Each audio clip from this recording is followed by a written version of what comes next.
I miss y'all so much. I cannot wait to see you again. I hope that you are behaving for your parents. Yes, yes. I thought I would take some time each day and read you a story so that you could still hear my lovely storytelling skills.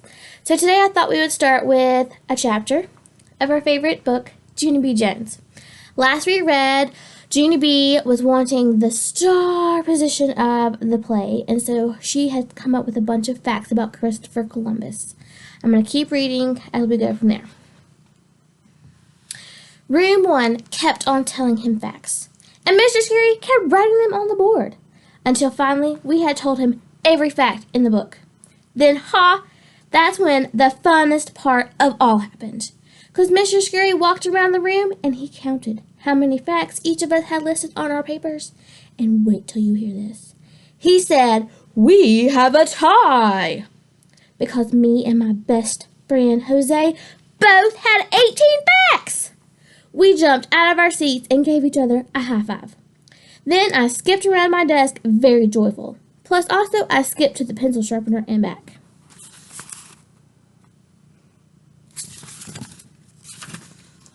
Mr. Scary came back and shook our hands. He said that we would choose our play parts when we come back from lunch. And so meanwhile, we should be thinking about what parts we want. Yeah, only I already know what part I want, I said, real thrilled. And it is going to be the bestest part I can think of. Only I'm going to keep it a secret until after lunch, and so nobody asks me, and I mean it. After that, I pretended to lock my lips with a make-believe key. Herb turned around. "You mean you're not even going to tell me?" he said, kind of disappointed. I got out my key and unlocked my lips. "Okay, except for I will tell you, Herb, and that's all," I said. I locked my lips again. Jose frowned at me. "I'll unlock my lips one more time. Plus also I will tell Jose. But that is my final offer, and I mean it." Just then, Shirley did a big huffy breath. "Okay, fine. And Shirley," I said. That's when Sheldon raised his hand and pointed to himself. Then all of the other children pointed to themselves too. And so that day at lunch, I whispered to my secret to everybody in room 1. But that was all. That was the end of chapter number 5. We're going to read chapter 6 now, which is called Teamwork. After we got back from recess, Mr. Scary went back to the board. "Okay, everyone, it's time for the big event," he said. "We're going to begin choosing our play parts now, and we'll start with Junie B and Jose. Are you two ready to go?" "Ready!" hollered Jose.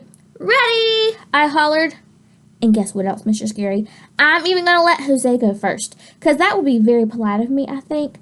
Plus, Jose already told me he wants to be Columbus, and I don't. So, being polite will work out beautifully for me. I pointed at Jose. "Okay, go," I said. Jose looked annoyed at me. "But you already told him, Junie B. I want to be Columbus." I clapped my hands, real delighted. "I knew it," I said. "I knew being polite would work out good for me this time, on account of I want to be the Pinta, because the Pinta was the fastest ship, and the fastest ship is the winter ship, and the winter ship is the star ship."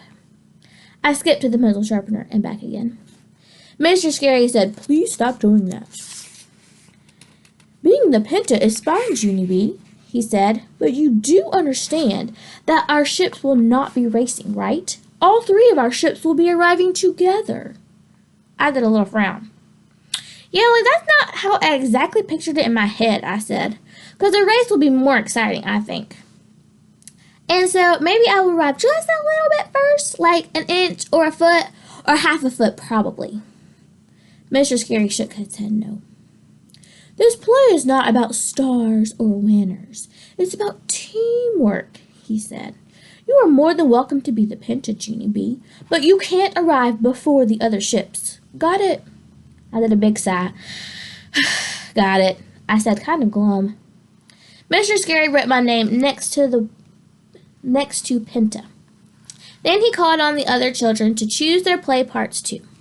Lucille chose Richie, Queen Isabella, and Camille and Chanel chose the Atlantic Ocean. Then my bestest friend Herbert chose to be Land. And that is the most importantest role of all, almost. Because without land, you can't actually land, probably.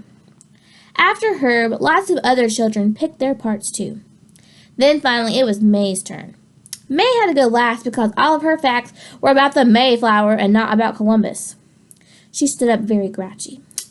All the good roles are taken already, so I guess I'll have to be the old Santa Maria, she grumped. Mr. Scurry wrote her name on the board. The Santa Maria is an excellent choice, May, he said. The Santa Maria was the biggest ship, and it carried Columbus, you know. May sat up a little bit straighter. It did? She said. It really did? It carried Columbus? Nobody told me that before. She reached over and tapped on me. I bet you didn't know that either, did you, Junie Jones? If you knew that, I bet you'd be the Santa Maria, she said. I rolled my eyeballs at her. Of course I knew that, you silly head, May, I said. The whole entire world knew that except for you, probably. May looked disappointed. She turned her head back around.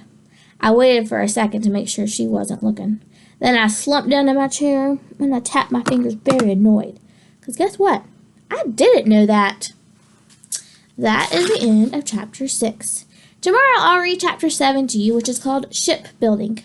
Guys, I hope you have a wonderful, wonderful day. I love you and miss you all so much.